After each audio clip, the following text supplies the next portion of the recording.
Eu acho que, como disse ontem, o Primeiro-Ministro não pode entender nem achar que está acima dos outros no escrutínio. Eu vi há pouco uma notícia, aliás, do Expresso, de que vários políticos tinham pedido para impedir o acesso a essas declarações de rendimentos.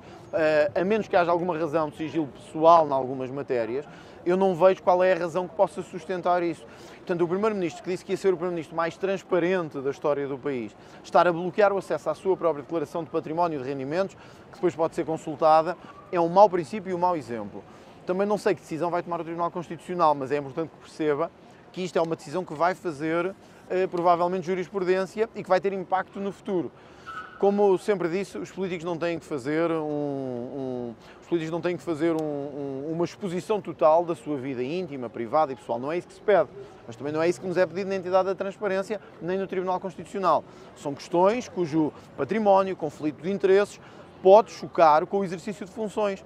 O Primeiro-Ministro não querer responder a isso é um mau sinal. E que eu espero que o PSD compreenda e que o próprio Primeiro-Ministro compreenda que está a prestar um mau serviço à democracia ao fazer isso. Quando nós exigimos transparência tem que ser para todos e não pode ser só para alguns e não pode ser feito pelo chefe do governo exigir transparência para os outros deputados e para os outros partidos, mas não fazer a si próprio. Portanto, eu espero que a questão se resolva. O próprio Presidente da República disse que amanhã falaria com o Primeiro-Ministro sobre isso, portanto espero que o Presidente tenha... O que significa que a questão se resolva? O que é que espera exatamente? O que eu espero é que o Primeiro-Ministro esclareça ao país quais são os assuntos que estão sob sigilo verdadeiramente na sua declaração. Se é apenas a questão dos clientes, há outras questões. 2. Explica ao país porquê do sigilo, porque é muito difícil avaliar conflitos de interesses se não soubermos quais são os potenciais alvos desse interesse para verificar o conflito. Quer dizer, só pode haver conflito de interesses se houver duas partes visíveis. Se uma delas não for visível, nós não sabemos se há conflito ou não há.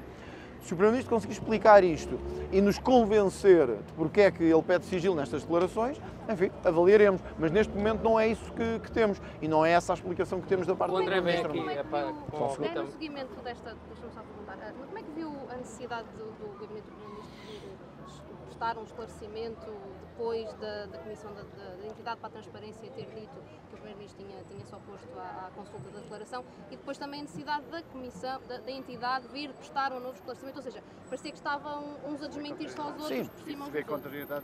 Na verdade, o Primeiro-Ministro oposto mesmo. Embora a oposição, em termos jurídicos, significa, naquele contexto, que o Primeiro-Ministro não aceitou a divulgação de todos os elementos constantes da declaração. Isso chama-se oposição e esse recurso sobe para o Tribunal para ser analisado. Portanto, o Primeiro-Ministro, de facto, opôs-se e não pode dizer que não se opôs. Se pode ter fundamento ou não, eu penso que não, mas a questão será analisada pelo próprio Tribunal. Agora, o Primeiro-Ministro, depois de um país que foi a eleições por causa da falta de transparência, um país que foi a eleições por causa da falta de transparência, passam as eleições, o Primeiro-Ministro é reconduzido, o quadro parlamentar altera-se. E esse Primeiro-Ministro continua a insistir nessa falta de transparência. Parece-me um mau princípio, como digo, a menos que haja algum motivo fundamental que justifique isso. Se o houvesse... São versões contraditórias. Elas mais do que contraditórias, elas mostram a intenção do Primeiro-Ministro de ter persistentemente falta de transparência em alguns momentos.